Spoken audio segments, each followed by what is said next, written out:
The first night after father died, we heard footsteps in the corridor. Slow, heavy, dragging. Mama locked the door and held my hand so tight her fingers shook. Nobody spoke. We just sat there, listening, as the steps moved from room to room. Then, the smell came. A strong, choking scent of blood and rotten leaves.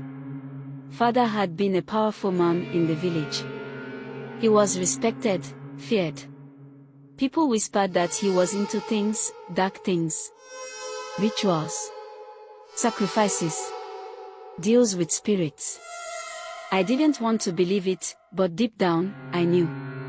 When he died suddenly, Mama told us not to cry too loudly.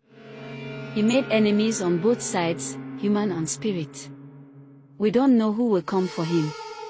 I didn't understand what she meant. But now, in the darkness of our heart, I did. The footsteps stopped outside the door. A long, low breath filled the room, like someone was sniffing the air. Mama covered my mouth before I could scream. The door rattled. The lock shook. Then, silence. We stayed like that till morning. When we finally opened the door, we saw muddy footprints leading away from the house. But there was no rain that night. Days passed.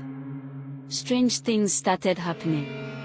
Food went missing. The goats refused to go near Father's old room. At night, we heard whispers in the walls. A voice that sounded like his. One evening, Mama gathered us. We must leave this house. But before we could, my eldest brother, Jide, started acting strange. He stayed in Father's room for hours. Wouldn't eat. Wouldn't talk.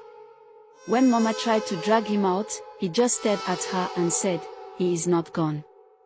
That night, I woke up to find him standing over my mat, eyes wide, mouth moving, but no words came out.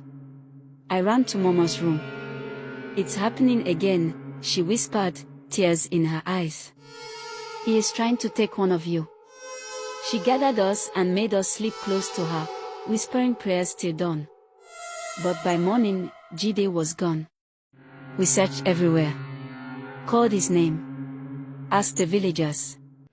But deep down, we already knew. Mama finally opened Father's old room. It was empty. Except for a single muddy footprint on the floor. That was the last night we spent in that house.